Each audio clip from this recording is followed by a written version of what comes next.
Friends, today recipe chole bhature. చాలా సింపుల్గా చేసుకోవచ్చు. రెస్టారెంట్ స్టైల్లో ఉంటుంది ఈ చోలే భతూరి కాబూలి శనగలతో. చాలా బాగుంటుంది, ఈజీగా మీరు చేసుకోవచ్చు. రెసిపీలోకి వెళ్దాం పదండి. చోలే భతూరే చేయడానికి ముందుగా మనము తెల్లవి శనగలు అంటే కాబూలి శనగలు 150 గ్రామ్స్ తీసుకొని ముందు రోజే ఓవర్ నైట్ నానబెట్టుకోవాలి. కనీసం అంత టైం లేనప్పుడు 8 గంటల సేపు అయినా నానబెట్టుకుంటే ప్రెషర్ కుక్కర్లో మనం ఉడికించుకుంటే బాగా ఉడుకుతాయి. అందుకని 8 గంటల సేపు నానబెట్టుకోవాలి. తరువాత గ్రేవీ కోసము 3 ఎర్రగడ్డలు, ఆనియన్స్, టమోటాలు 2 తీసుకొని చిన్నగా కట్ చేసుకోవాలి.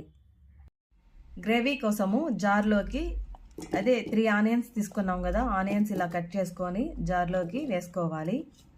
తర్వాత టమోటాలు 2 కట్ చేసుకున్నవి జార్లోకి వేసుకోవాలి. తర్వాత సోంపు కొద్దిగా, యాలకులు ఒక 2, లవంగాలు 2, మిరియాలు కొద్దిగా, చెక్క కొద్దిగా వేసుకొని ఫైన్గా గ్రైండ్ చేసుకోవాలి.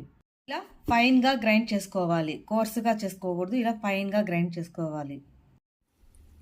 స్టవ్ ఆన్ చేసి ప్రెషర్ కుక్కర్ పెట్టుకొని దీనికి ఆయిల్ ఎక్కువగానే తీసుకోవాలి. చోలే భతూరాకి 3 టేబుల్ స్పూన్ల ఆయిల్ వేసుకోవాలి. ఆయిల్ కాగిన తర్వాత బిర్యానీ ఆకు ఒక 2 వేసుకోవాలి. అల్లం తెల్లగడ్డ పేస్ట్ 1 స్పూన్ వేసుకోవాలి.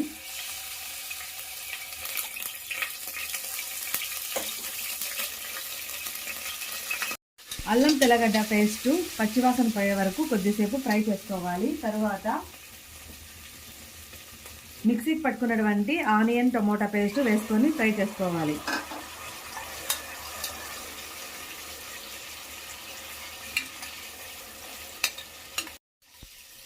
ఆనియన్ టమోటా పేస్ట్ అంతా బాగా ఫ్రై కావాలి, పచ్చివాసన వెళ్ళేంత వరకు, ఆయిల్ పైకి తేలే వరకు మనము ఫ్రై చేసుకోవాలి. ఇప్పుడు చూడండి, ఆయిల్ అంతా ఇలా పైకి తేలుతుంది కదా. ఇలాంటప్పుడు మనము ఒక అర్ధ టేబుల్ స్పూను కాశ్మీరీ చిల్లీ వేసుకుంటున్నాను.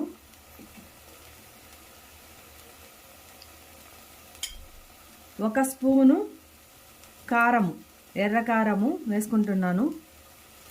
ఎక్కువ కారం ఇష్టపడే వాళ్ళైతే ఇంకొంచెం యాడ్ చేసుకోవచ్చు. నేను అది 1 స్పూను, అది కాశ్మీర్ చిల్లీ 1/2 టేబుల్ స్పూన్ వేసుకున్నాను.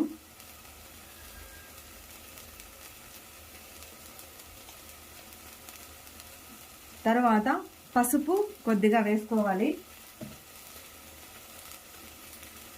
చోలే మసాలా 1 టేబుల్ స్పూన్ వేసుకుంటున్నాను.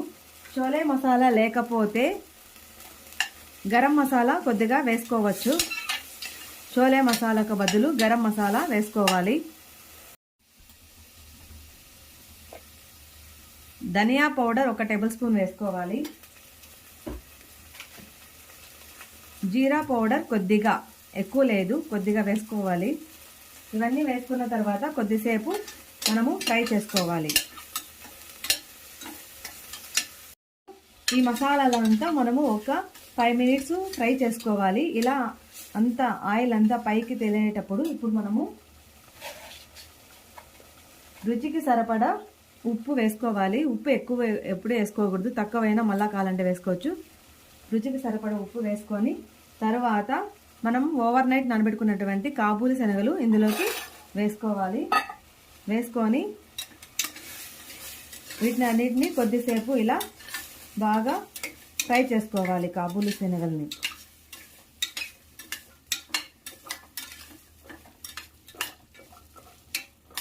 ఇలా ఫ్రై చేసుకున్న తర్వాత జార్లో మిగిలినటువంటి మసాలాకంతా కొద్దిగా నీళ్ళు వేసుకొని, నీళ్ళంతా సరిపడే నీళ్ళు మనము పోసుకోవాలి. నీళ్ళు పోసుకున్న తర్వాత ఇలా అంతా కలుపుకొని, ఇప్పుడు ప్రెషర్ కుక్కర్ పెట్టుకున్నాం కదా, దీనికి 4 విజిల్ రావాలి. కాబూలి శనగలు అదే చోలే భతూరి బాగా ఉడుకుతుంది. 4 విజిల్ వస్తే సరిపోతుంది.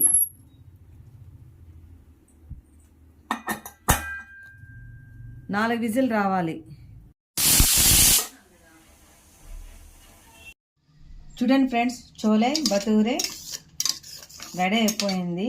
అసలు ఈ ఫ్లేవరు, ఈ వాసన వస్తుంటేనే ఇప్పుడే తినేయాలి అనిపిస్తుంది. అంత టేస్టీగా ఉంటుంది చోలే భతూరే. చివరగా మనము కొత్తిమీర వేసుకొని దించేసుకుందాం. ఏ కర్రీస్కైనా గ్రేవీస్కైనా కొత్తిమీర వేస్తే ఆ టేస్టే వేరే లెవెల్లో ఉంటుందండి. చోలే భటూరా రెడీ అయింది ఫ్రెండ్స్. పూరి పిండి ఎలా కలపాలో నా వీడియో షార్ట్స్లో ఉన్నాయి చూడండి. పూరి పిండి ఎలా కలపాలి సాఫ్ట్గా రావాలంటే ఉంది. ఎప్పుడన్నా కానీ పూరీలు ఆయిల్ బాగా కాగిన తర్వాత వేసుకున్నాం అనుకోండి, ఈ విధంగా చాలా బాగా పొంగుతుంది. మనము ఆయిల్ కాగాకనే వేస్తే సరిగా పూరీలు పొంగవు. పూరీలోకి భటూరా సూపర్ కాంబినేషన్ అండి. మీరు తప్పకుండా ట్రై చేయండి. చోలే భటూరా రెడీ అయింది ఫ్రెండ్స్. చోలే భటూరా పూరీలోకి పర్ఫెక్ట్ కాంబినేషన్ అండి. చాలా టేస్టీగా ఉంటుంది. మీరు తప్పకుండా ట్రై చేయండి. ఈసారి పూరి చేసేటప్పుడు ఈ చోలే భటూరా చేసుకోండి, మీకు చాలా బాగా నచ్చుతుంది. ఎవరన్నా మీ ఇంటికి వచ్చిన వాళ్ళకి మీరు చేసి పెట్టారనుకో, మీతో ఎప్పటికీ మర్చిపోలేరు, అంత బాగుంటుంది. మీకు ఈ వీడియో నచ్చిందా? లైక్ చేయండి, ఫ్రెండ్స్ అండ్ రిలేటివ్స్కి షేర్ చేయండి. మరెన్నో కొత్త రకమైన వంటల కోసం tasty for two recipes channel చూస్తూనే ఉండండి. Thank you.